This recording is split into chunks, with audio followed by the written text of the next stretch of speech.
Welcome to Critical Issues, Alternative Views. I'm Lynwood Bartley, host for today's show, and one of our usual viewmeisters is here, and we have a special guest, which Ron will be introducing in just a second. Ron is the director of the Criminal Justice Program at Western Michigan University, and very active in the issues we're going to be talking about today. And if you would introduce our special guest, Ron, that would be wonderful. My honor, my pleasure. My friend Paul Clements, who's a professor of political science at Western Michigan University.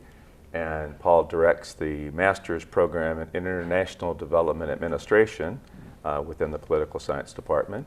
And Paul and I co-chair, along with our good friend Dave Carreau, the International Humanities Study Group on Climate Change, which is part of the Center for Humanities at Western Michigan University. So our study group has been in existence for a couple of years now, and I think we've been able to accomplish some really great things. And last night we had Bill McKibben, the great climate activist on our campus, and that was a direct result of the work of our committee, and in particular Paul. Paul took the lead on making sure Bill McKibben would come to our campus, which was, I think, a huge thing. And we'll talk a little bit more about the McKibben visit, I think, toward the end of the show today. I'd also like to mention, most importantly, perhaps, is that Paul is a candidate for the 6th Congressional District. And so he's busy organizing the campaign and raising money and getting ready to gain the Democratic nomination and challenge Fred Upton for that seat. So welcome, Paul. Glad to have you here. Yes, welcome. Thank you very much. Welcome. Thanks, Ron.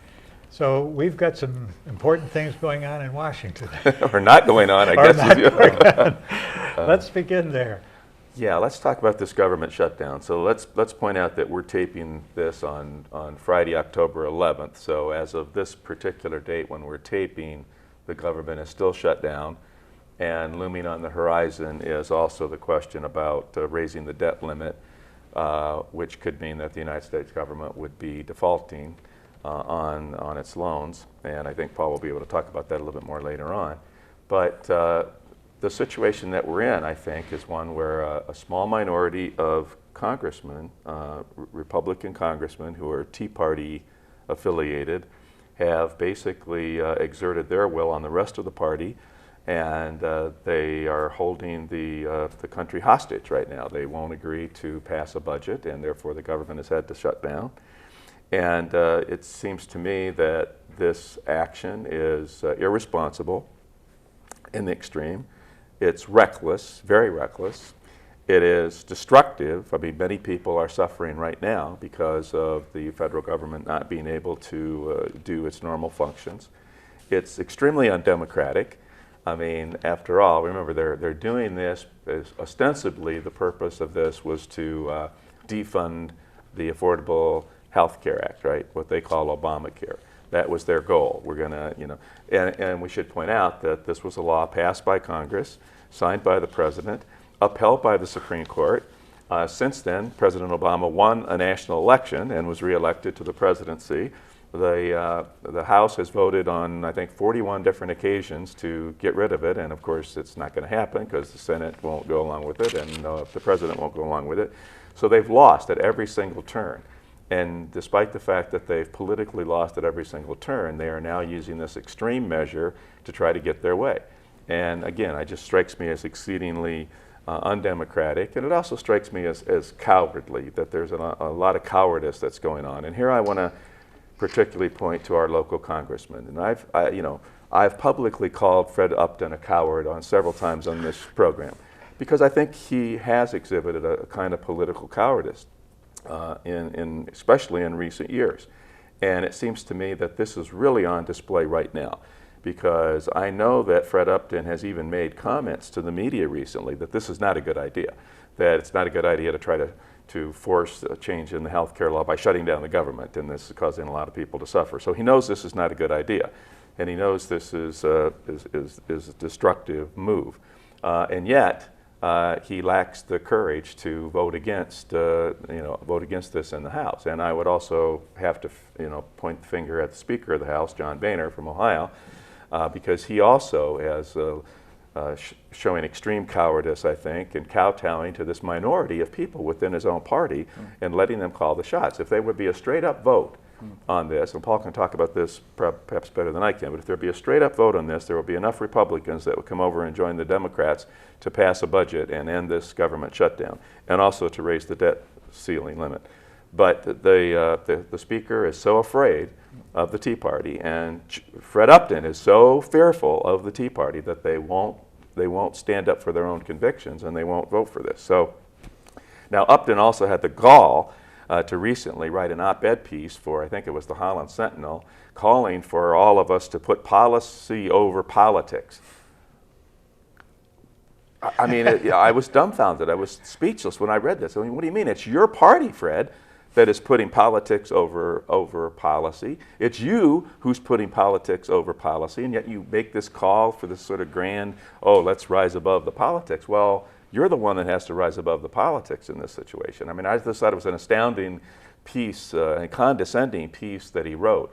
And he's invoking the image of Ronald Reagan as sort of the great compromiser and a sane politician. Well, Ronald Reagan certainly was a much saner politician than the Tea Party is, and John Boehner and Fred Upton are operating right now, which is, for Democrats that's sort of hard to say, but it's true.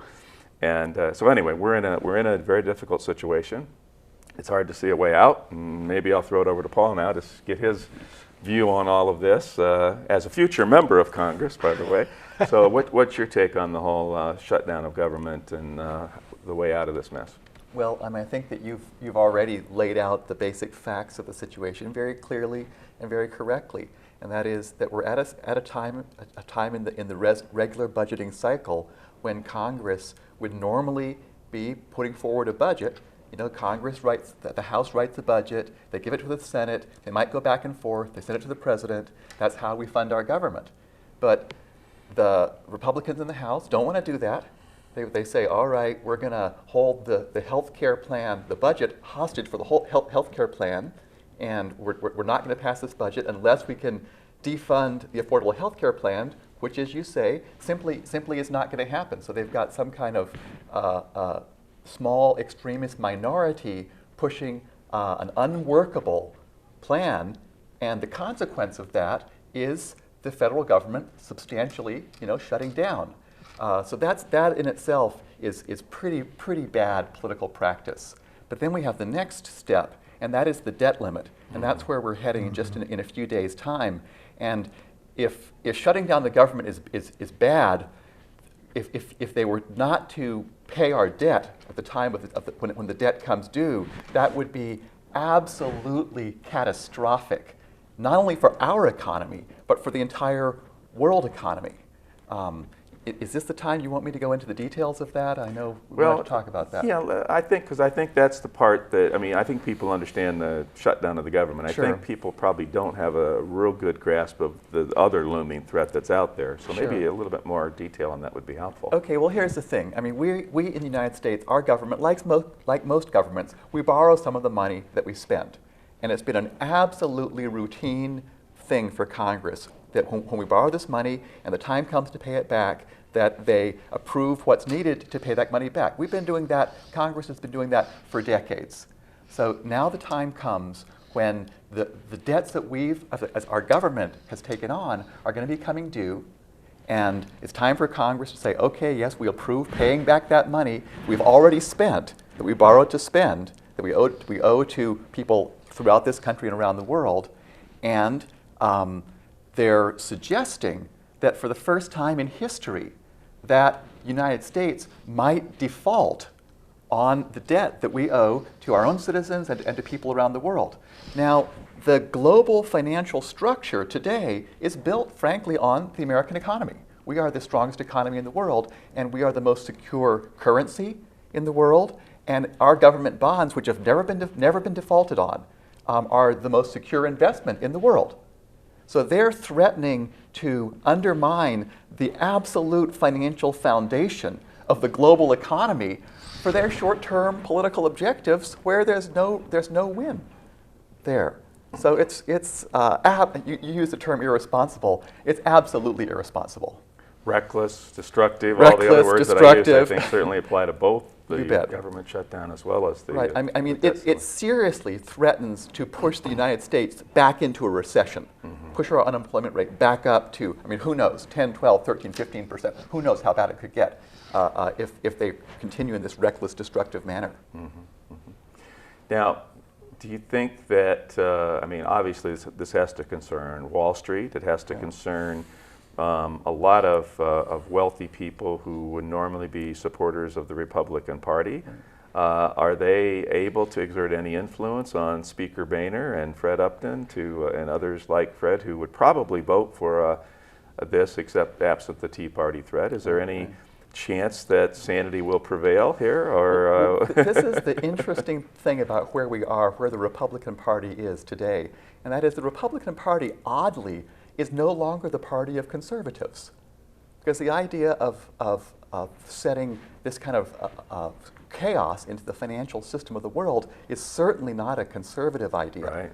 Now, if we look at Wall Street, so far, Wall Street is pretty much figuring they're not going to be that suicidal. They're pretty much figuring that sooner or later they're going to come to a deal. Although as we get closer to that date, they may change that view. What we've been seeing is some of the major historically Republican organizations in the country, the Heritage Foundation, some others, coming and exerting their influence on Boehner and Upton and some of the other Republican leadership, and saying, look, you know, what you guys are doing, this is really pretty bad. This is pretty frightening. You're undermining the very basis for your own party.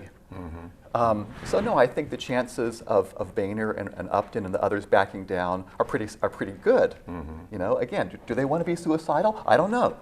But that small minority that's been pushing them in this direction, there's no indication that they're even beginning to change their view. And it seems to me that Boehner has sort of changed his tune in recent days, that they're no longer talking as much about the Affordable Health Care Act, and now they're just talking more generally about, well, entitlement reforms and, you know, deficit reduction and spending cuts and things like that. Has that been sort of the switch in bait here? That seems to be a little bit of the discussion. And certainly, you know, our federal government, we ought to be looking at long-term issues of how we get our financial ship onto a steady course. You know, so if they can bring it back to some of those issues, you know, that's where it needs to go. But they should have been doing that 4 months ago. You know, it shouldn't be, oh, we're going to get back to this, rather than trashing the world economy. And it seems like the notion of compromise and negotiation is do exactly what we want, and that's compromise and negotiation. And if you don't do that, then it's not, right? Right. You know, and at the end of the day, it's going to have to get back to compromise and negotiation. That's how our government works. It's just the question is how much harm do they cause before they get there? Yeah, and they're threatening to cause an awful lot of harm. Now, I think it's important for maybe us to talk a little bit more about this Tea Party faction. Sure. And most of these people are relatively new to Congress, right? They just got elected in the 2010 election for the most part. Right. Some of them and got reelected in 2012 maybe, or came in first time in 2012. But a number of political scientists have been studying the Tea Party movement in general. And I wanted to just pull out a couple of things from some political scientists who've been looking at this. So Cabot Service has been looking at the influence of the Tea Party and the evolution of the Republican Party, and he says that it has evolved into one of the most uniformly ideological parties that have ever existed in U.S. history. Theda Skocpol and one of her colleagues, excellent sociologist, political scientist, Theda Skocpol, very well known in the field. She has done an analysis of the Tea Party movement, a recent book, and basically they're pointing out that the Republican Party, because of the Tea Party influence, has become an obstacle to any policies that might help the United States respond to the political and economic challenges of the day. They include climate change in that also, by the way.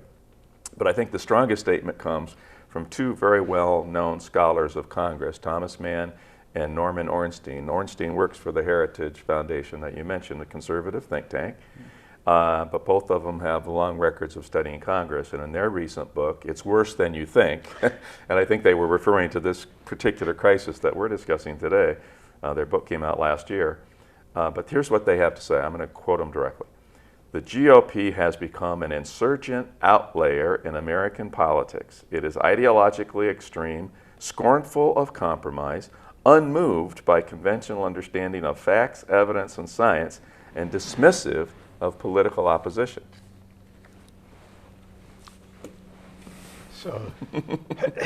So where do you go from there? Yeah. I mean, that's what we're facing. So, I mean, this movement has captured the Republican Party.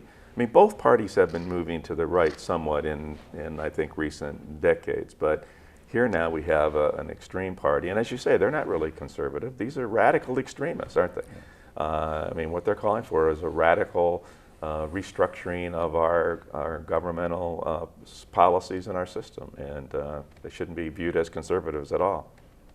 What is it that allows so few to have control over so many?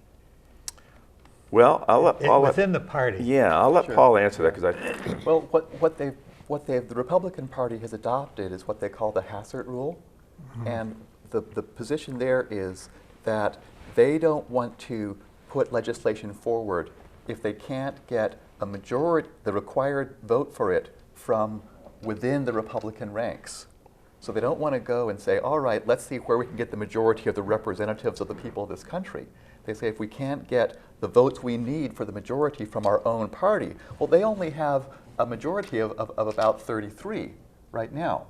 So if there's 35, which there are, about 35, 40 of these hardliners who say, we won't go for this unless you do A, B, and C, then that tiny minority can hold the rest of the government hostage. That's what we see today. So Speaker Boehner, any day he could change that.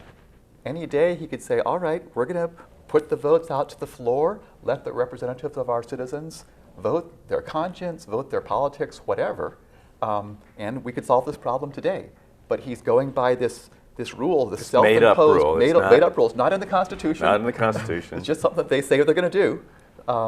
Dennis Hastert, who was a former speaker. Yeah, exactly. Okay. You know, and that gives power to these really Tea Party. I mean, the term extremist doesn't quite cover it. Yeah. It's more than extreme. And I think there's another factor, and that is that, and we saw this in our district, the 6th district, where you're running, and that is that the Tea Party will run challenges against existing Republican congressmen. So Fred has faced this the last 2 times that he's run. There has been a Tea Party sponsored candidate, or Jack Hogendijk, if not sponsored, endorsed. And Fred, I think, I mean, I'm just looking from the outside, but from all appearances, those challenges have really frightened Fred very, very thoroughly, and it's caused him to move much more sharply to the right and become, a party to this whole process. And so I think because of the threat of that, and then also when the Republicans took over the Congress in 2010, Fred very clearly wanted to be chair of the House Committee on Energy and Commerce. He was in line for that, but he was challenged by some Tea Party folks and said, he wasn't conservative enough, he wasn't right-wing enough, he wasn't, was it going to toe their line? And so they tried to deny him the chairmanship. And so I think, again, Fred moved even more to the extreme in order to gain that important chairmanship. And we should point out that that is a very critical committee for climate change and environmental issues. So I think that's part of the process as well. Sure, completely. Yeah, it's the Tea Party, but it's also Fred Upton's wanting to have power, wanting to have a very powerful chairmanship within his own party, and the price he has to pay for that chairmanship is towing the line on these issues where he does a complete turnaround. And you were quoting earlier, a couple months ago, he was saying it doesn't make sense. It's bad policy to shut the government down over disagreement on health care. But then he votes for it. Or, we've already documented thoroughly on this program, is turnabout on climate change. Sure. Where at one point his website talked about it, said it's an important issue, we need to put all the cards on the table, we need to consider all options. And then all of a sudden, when these challenges come along, boom, he drops all of that, disappears from his website, and the next thing we know, Fred Upton is a climate change denier. Right. That's a pretty strange turnaround. And this is one of those, I think, really we should be pretty frightened about this. And that is when our representatives in Congress are prepared to say that they don't really buy the science. And it's climate change. It's also on antibiotics, that Fred apparently doesn't accept the science on the likely effects of antibiotics. I mean, if our government, if our Congress is not taking the results of science, that's kind of basic, it's kind of a starting point, then we're in a pretty frightening place. Yes, there's something about the Republican Party and their ability to comprehend reality right now that is very disturbing on so many issues. And again, even on this issue about the impact of defaulting on the debt. I heard on NPR, 3 of the Tea Party's stalwarts who were in Congress talking about, well, it won't be so bad, we can do this, we can do that, and then NPR came right back and said, no, we can't do that, we can't do this. Well, economists say, and then the NPR came back and said, no, all the economists say that's not true, then this is going to be disastrous, and just like they're totally detached from reality. They live in a fairyland world where somehow climate change doesn't exist, and somehow defaulting on our debt won't have any severe consequences, and they're just totally divorced from reality. Yeah.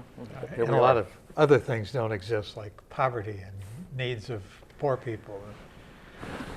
That doesn't exist either. Yeah, I mean, it's frightening, though. It's really frightening. I mean, we're talking about the Congress of the United States. We're talking about our elected political leaders. These are the people that we hope are helping to lead our country, to deal with our problems, to look out for the welfare of our country, and they're often loony land.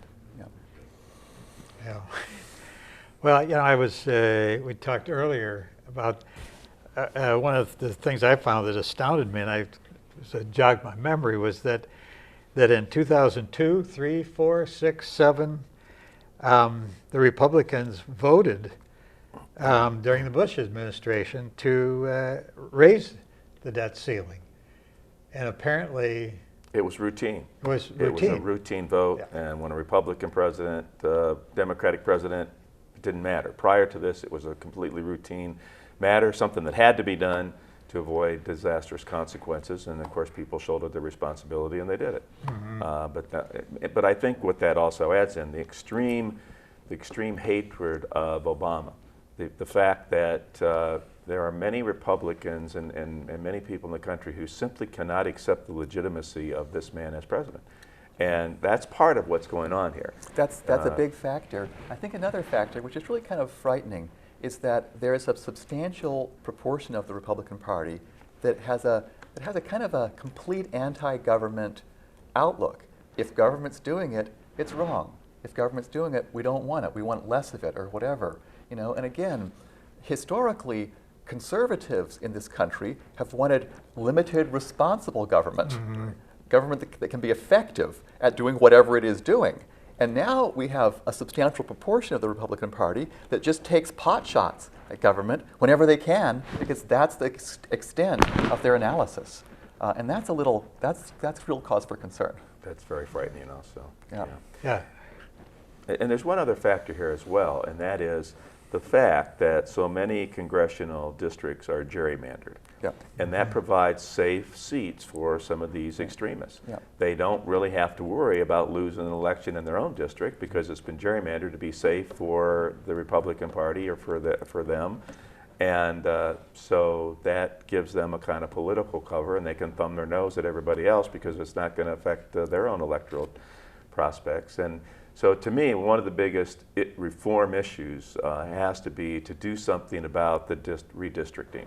When it's time to redistrict based on the census data, it should be done by a nonpartisan, independent organization. It should not be a political football. It shouldn't be the Democratic Party that redistricts when they're in power. It shouldn't be the Republican Party that redistricts when they're in power. The district should be drawn in a rational way.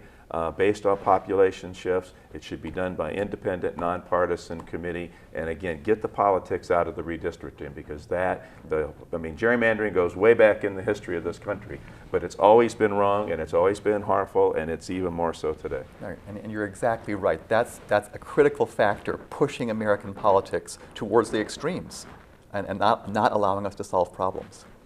Unfortunately, the next census is not till 2020. Yeah. So we're going to have to wait a little while before we can fix that one. Right.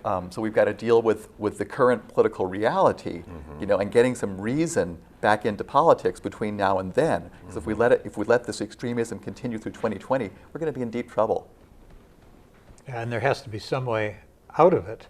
Well, and there's a pretty simple way out of it, Yeah, and that is change the people who are in there. Right. Yeah. Yes. Yeah. People who don't think that the main problem is government, who think that democracy cannot continue to exist if you have a government which has this kind of internal rot, which sets out to destroy one party, whether it be Republican or Democrat. Right now we've got a situation where it's the Republicans who seem to be trying to actually destroy government rather than to promote democracy, which permits the government. And part of the problem there is that even though, of course, even if they get past this current crisis, even if they go ahead and say, okay, we're not going to default on our debts, which I think probably they will do, nevertheless, what they're doing is by creating crisis after crisis, they're creating a context in which government can't engage with the normal business of solving the challenges that we face as a country. So they're kind of indirectly undermining they're kind of creating the problem they fear.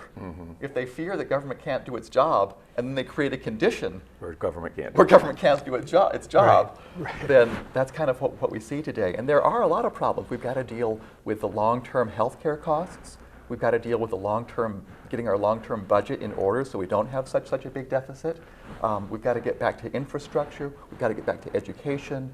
There's so many things the government needs to be doing, and they're moving from crisis to crisis, stopping that from happening.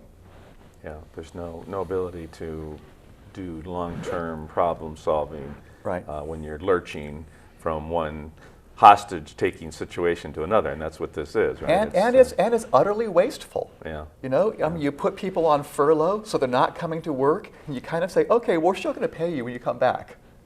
All right, so we're going to give you what you have to do, because otherwise, how can people, keep their lives going? Right. But the fact that they're not sitting in their desk, not doing their work for 1 week, 2 weeks, 3 weeks, however long it happens to be, obviously that's harmful to the country. Certain things aren't getting done that need to be done. Right. Yeah.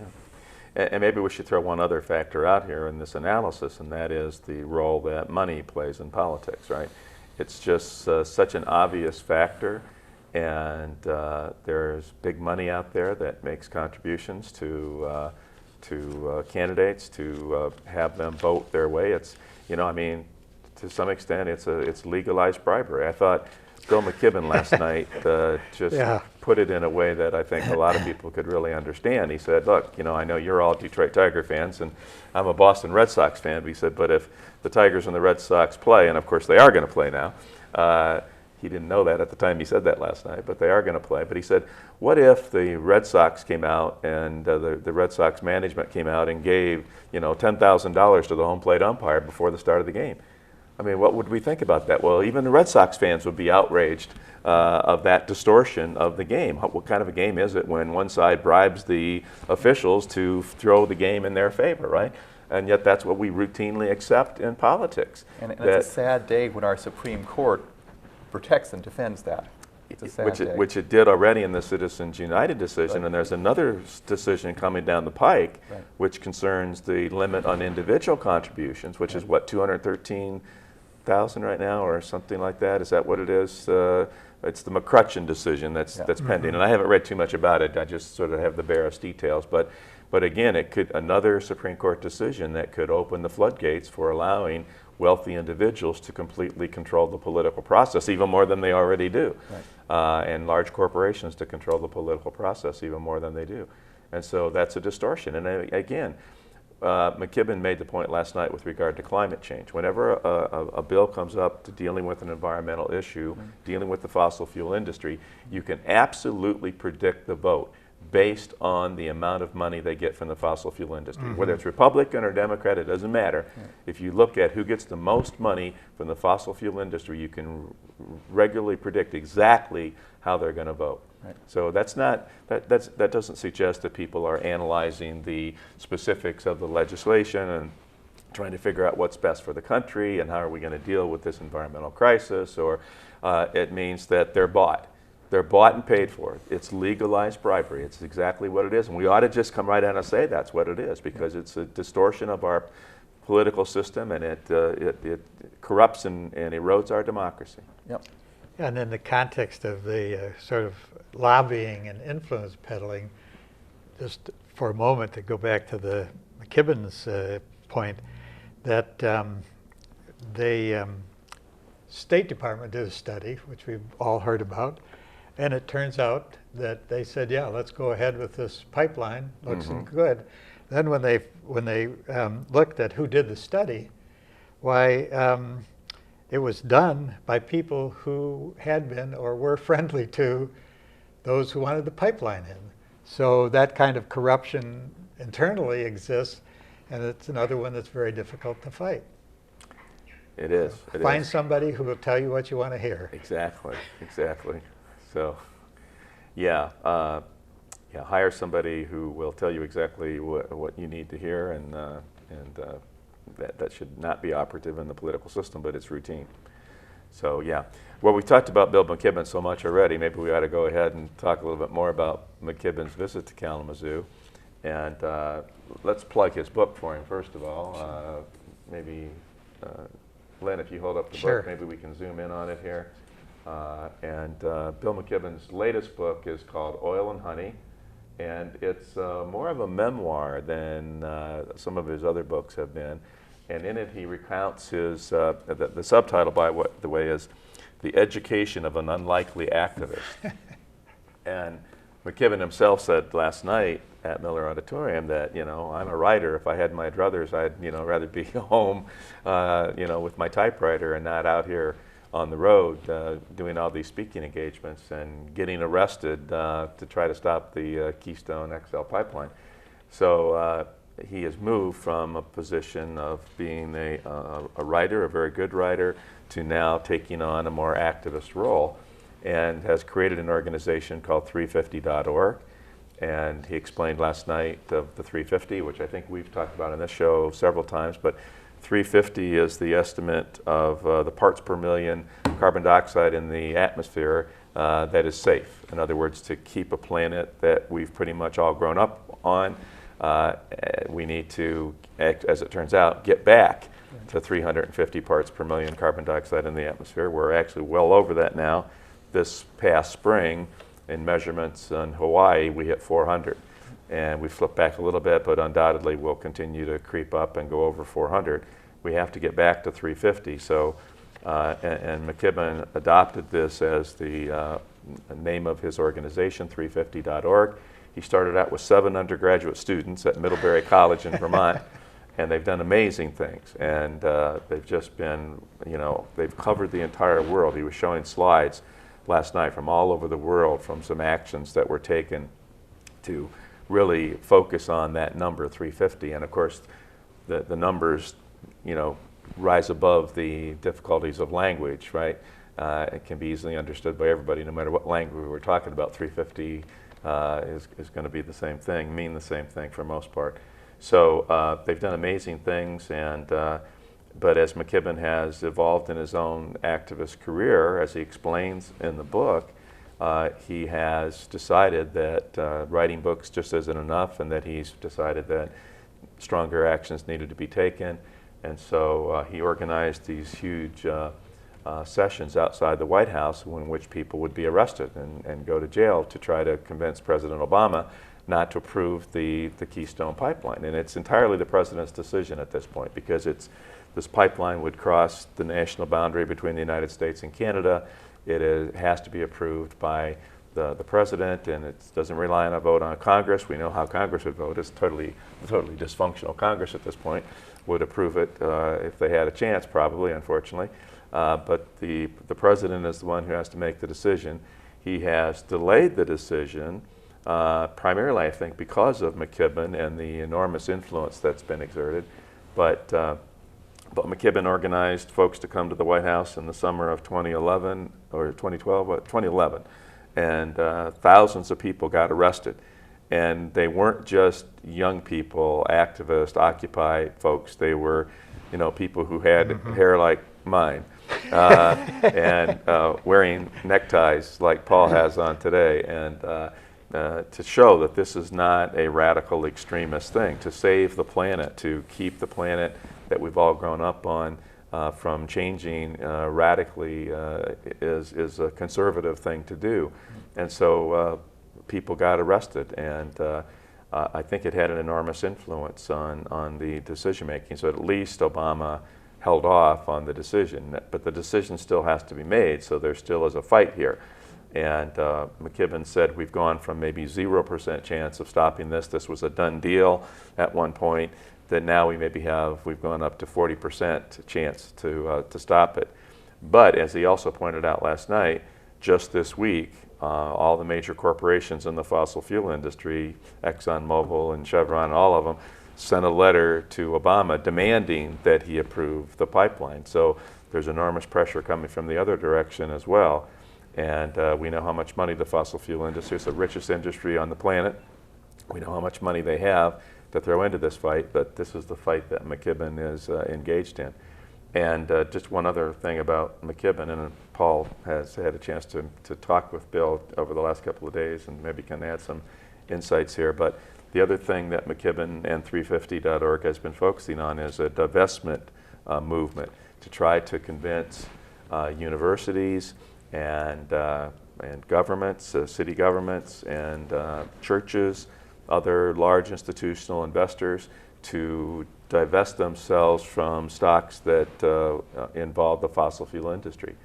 And this is a new strategy. It's been successful. Some major churches have already gone along. I think the United Church of Christ has gone along with the divestment, and some universities on the West Coast, the East Coast, and in between have done it.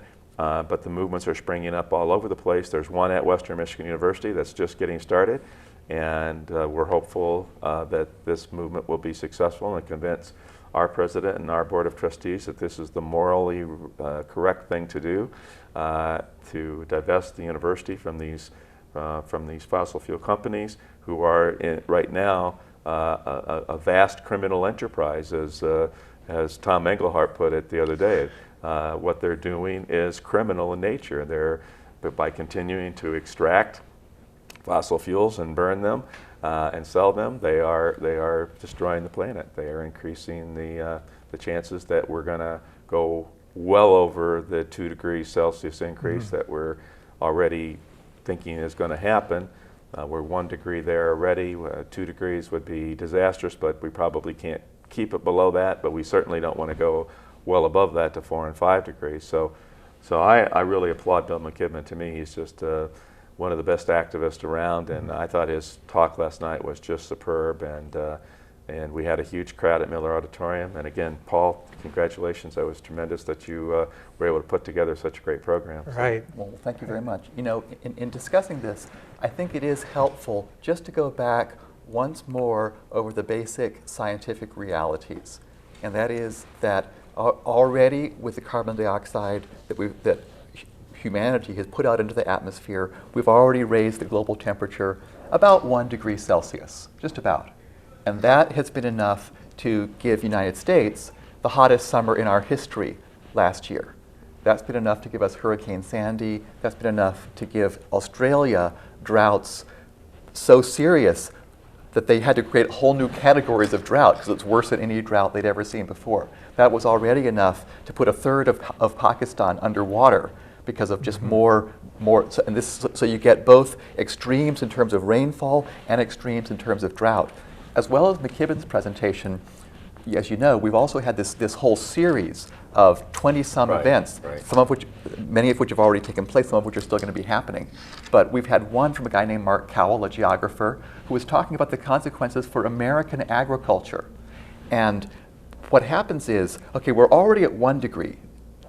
The way we're going right now, if the world continues carbon dioxide emissions on its current course, then by the end of the century, we would likely be at 5 degrees Celsius warmer than it was 100 years ago. Now that would be heating the Earth many, many, many times faster than has taken place any time in the last million years.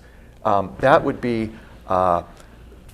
lead to probably the loss of about 75% of the species of life on our planet. It's that extreme.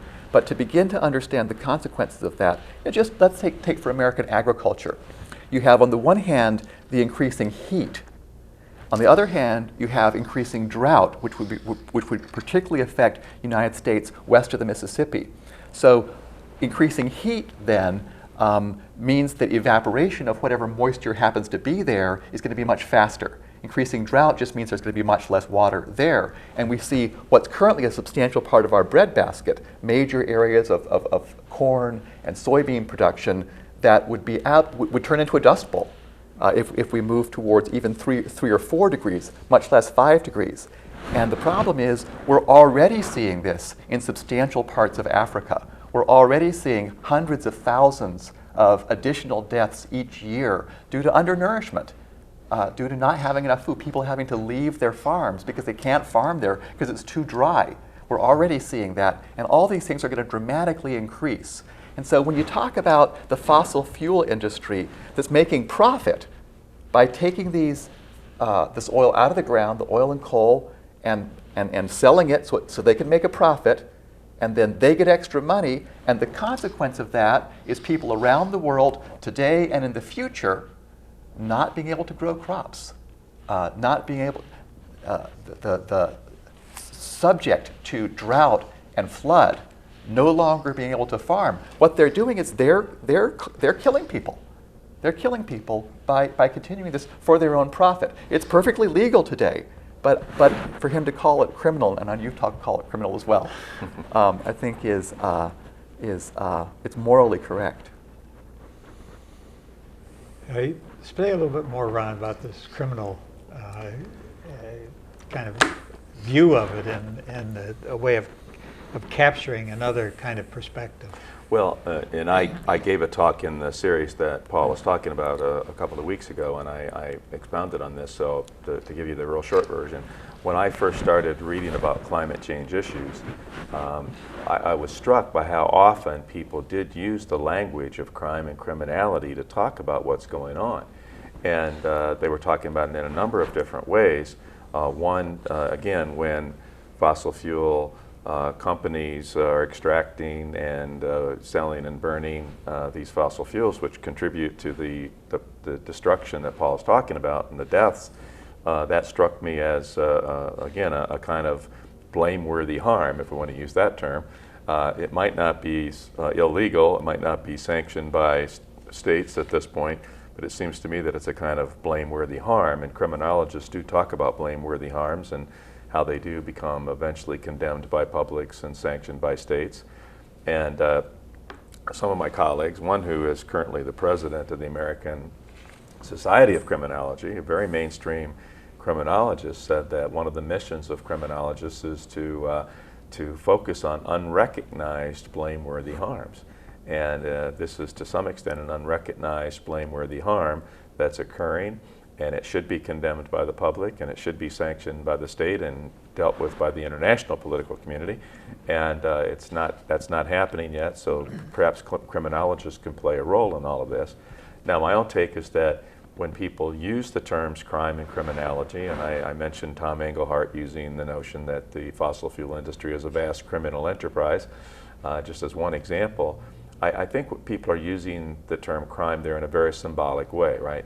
I mean, they don't mean that they think that they're violating the current criminal law. Mm-hmm. They, again, are saying this is a harm, it's a blameworthy harm, and it's killing people, and we ought to be very upset and concerned about it, and we ought to be doing something about it. And there doesn't seem to be any other word that seems appropriate to describe it other than to say that this is a crime, you know. And so I think people are forced by their concern, their moral outrage, to symbolically use this term crime as a way to express their own condemnation of this behavior.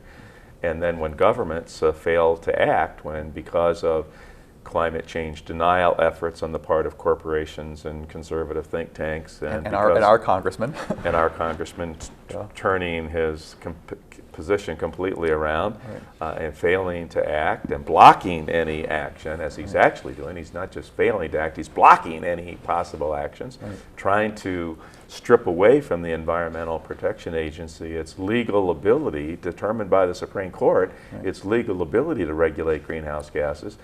I mean, so this is also, to me, a kind of blameworthy, harmful behavior that ought to be condemned and called criminal.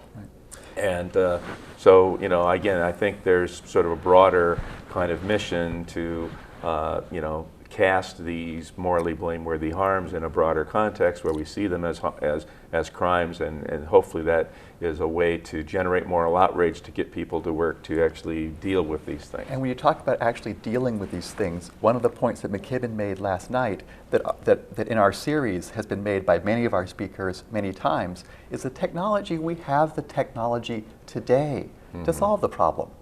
That we could provide we could provide 100 times the electricity that we use here in the United States from solar power from within our own borders. We have the technology today for that. We have the technology for wind and solar and for other renewables. And if we move there with a carbon tax, the studies tell us that it would not even reduce the GNP. It would be economically, it would redistribute some. The oil companies would lose. Actually, because solar power would tend to be more distributed, it would actually support more small business. It would actually support more sort of a distributed economy rather than a centralized economy, which would be healthy for the democracy and healthy for the economy. So when the oil companies are opposing it, they're opposing something for their own profits that technologically would be feasible, that socially would be positive for our society, and that we need to do to protect our planet for ourselves and for future generations. You know, it reminds me of the whole idea of modernity, and one of the accompanying things with modernity has been this kind of worshiping of scientific progress. And I have the sense that we're talking about a situation like that when you say, you know, we have the technology, we have the capacity. Well, what seems to happen is that when that occurs, morality gets left behind. Because if you can do it, apparently you should do it. And if you have the technology to do it, you apparently should do it. Well, except in this case, it is trading what's actually an old technology. What's, you know, the fossil fuel industry and the coal as our basis for our energy source in society has been around for a long time. And it's actually moving from an old technology to a newer one, and there are further advances that we're sure will be possible. Right. So technology itself certainly isn't the enemy here. It's a question of which technology is going to be helpful to secure our needs, and there it's really economic power. It's economic power where the coal companies, the oil companies want to protect their profits. It's as simple as that. Protect their profits. And whatever the cost might be to any other person or people or species around the world, you know, if that's not in current law as far as they're concerned, that's not their business. That's not their problem. Yeah. That's what I was referring to, that currently we have a situation where we have people who are more interested in using the technology to advance their own financial purposes, and that many of us get left behind there's no moral question about whether it's okay to make millions and billions of dollars, even though you're harming people in doing it. Right. Yeah. So, yeah. I liked what Bill McKibben said last night in talking about who's the conservative here and who's the radical. And he said, again, talking about blocking the Keystone Pipeline and trying to limit climate change, that seems to be eminently conservative thing to do. We're conserving the planet on which we grew up in, the planet that has promoted and allowed civilization to flourish for the last 10,000 years. And yet what's happening is that decisions made by fossil fuel companies and their executives is wrecking that planet, is destroying that planet. So who's the radical here? He said the radicals are the ones who get up and go to work in the fossil fuel companies and make decisions that are effectively destroying the planet and killing people, as you put it. So who's the extremist here and who's the conservative, right? Yeah. Well, I was. I know, Ron, you've talked about the role of the military in looking at this issue of climate change. And I wonder if you'd say a few things about that too, just to remind us that this is a serious issue that is being looked at very, very carefully by our military. Well, there are a lot of climate change deniers out there, perhaps in the Republican Party, but there aren't too many in the Pentagon. When the Pentagon looks out at the world and they try to assess threats to national security, they clearly see climate change and the turmoil that it's causing already as a national security threat. And so the Pentagon has come up with several studies and analysis of the future problems. My concern there is that they view these things in militaristic terms, and that it's not their attitude. It seems to me is not, well, okay, let's stop climate change. Let's have a just and progressive adaptation to climate change that's going to be fair to the people of the world in Africa, for example, who are being threatened, or other parts of the tropics. It's, okay, these people might be a future threat to us. Let's make sure that we have enough military strategies and weapons and placement of troops that we can deal with these people who might cause us trouble because they're fleeing drought and malnutrition and rising seas. So that's the problem with it. I mean, the good thing to point out is that the Pentagon recognizes that this is real, that there are problems, and that it's going to create even more problems as we go along. My concern is their solution to the problems is exactly the wrong one.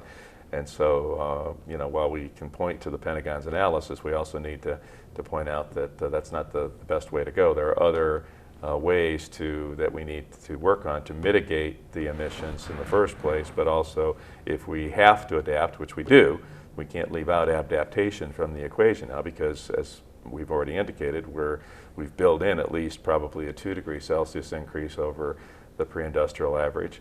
So we're going to have some, and we already are experiencing some elements of this, but we're going to continue to experience more. So we have to also think about adaptation, but it has to be a form of adaptation that is just and progressive, particularly to those people who are likely to suffer the worst consequences first, who are in places where they have contributed almost nothing to the problem, right? I mean, Bill McKibben last night talked about Desmond Tutu, basically imploring him and 350.org to undertake this divestment campaign, because Africa is being so dramatically affected. The drought and the floods and the starvation that's going on is really far, far worse in Africa right now than in many other places.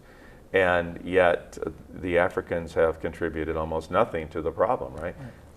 Paul, you probably have some... Well, I certainly have seen that, and it's very, very clear, as I've already mentioned, that there are literally millions of people in Africa who are losing their livelihoods due to the climate changes that are already taking place when they've contributed virtually nothing to the problem.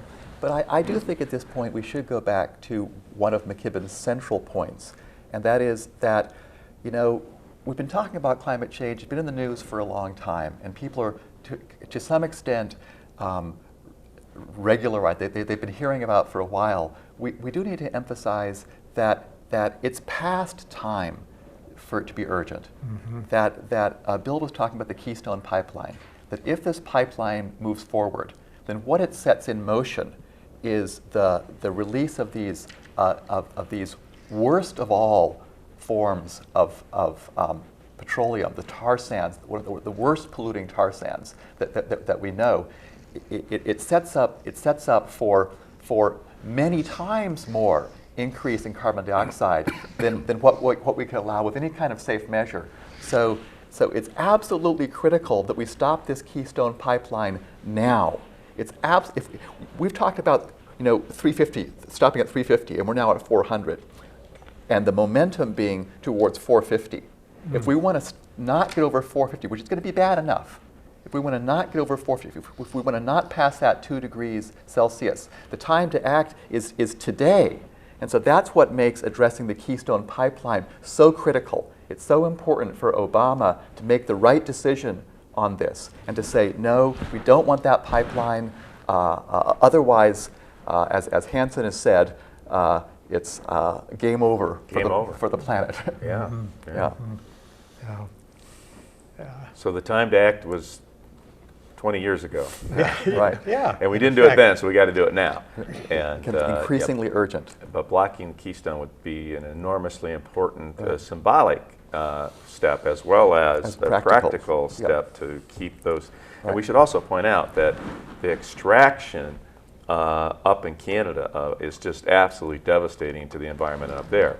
And there are many Indigenous First Nation folks up in Canada who've been fighting this fight for a long time over just the extraction up there, because it just, that Bill was describing some of the consequences when he went up there to visit these tailing ponds, and they have to, fire cannons over them all the time, just because if any birds would drop down in there, they'll automatically kill them because of the toxicity of the waste. And the landscape has just been completely devastated by the mining efforts up there. That's not even saying anything about what the effects of pumping that out and then taking it elsewhere and burning it's going to cause. So just the extraction process itself, and that's one of the things that we're facing right now, is that, okay, yes, we've discovered that there's still fossil fuels out there to be had, right? But we're done with the easy, cheap fossil fuels. What's left out there is this kind of stuff, the tar sands, and the methods that the more extreme, destructive extraction methods to get them, and the energy that's required to extract them is enormous as well. And so it's just, we can't allow that to happen. Those things have to stay in the ground. Those fossil fuels have to stay in the ground if we're to have any chance to save the planet. Yeah, great. Paul, we have about 2 more minutes. I'd like to give you the last word here, and then we'll hope to have you back again. Well, thank you very much, Lynn. Yeah. And I want to remind everyone that Fred Upton, our congressman, has become a climate science denier, that he is the most powerful person in the House of Representatives on the climate issue as chair of the House Energy and Commerce Committee, and that the price he had to pay for gaining that position was a turnaround on the climate change issue. And so he has used all of his power to try to stop the federal government from the reasonable, necessary, conservative actions that we've been talking about to address climate change. Now, I know people listen to this show at different times. I'll mention that next Tuesday, the 15th of October, I'm presenting on the politics of climate change at Kalamazoo Public Library. And one of the things that I'll be talking about is, the United States, we are the world superpower. We are the most powerful country in the world. And if we do not take leadership on addressing climate change, it's not going to be dealt with. It's not going to be solved without American leadership. And Fred Upton, whom the LA Times calls Congress's #1 enemy of the planet Earth, he's blocking that leadership. So our congressman is blocking global action on climate change, and that's an issue that I'm making a significant issue for my campaign to take his position in Congress. I want to mention, if you want to see my other positions for my run for Congress, please take a look at my website, clementsforcongress.com. CLEMENTSFOR, clementsforcongress.com. Lay out many of my positions there. If you have comments for me, there's a place for you to comment. If you want to volunteer, if you want to contribute, I would certainly welcome that too. Great. Thank you. And Ron, any last words? Nope, I think Paul said it well. Okay, well, Paul, we hope to have you back, and your voice is a fresh, intelligent, welcome voice to hear, and I appreciate that you're taking on this challenge. And we hope to be back to continue taking on these challenges in the very near future. So we'll sign off for now. Ron, thank you very much. And Paul, thank you very much. This is Critical Issues, Alternative Views. We'll see you soon.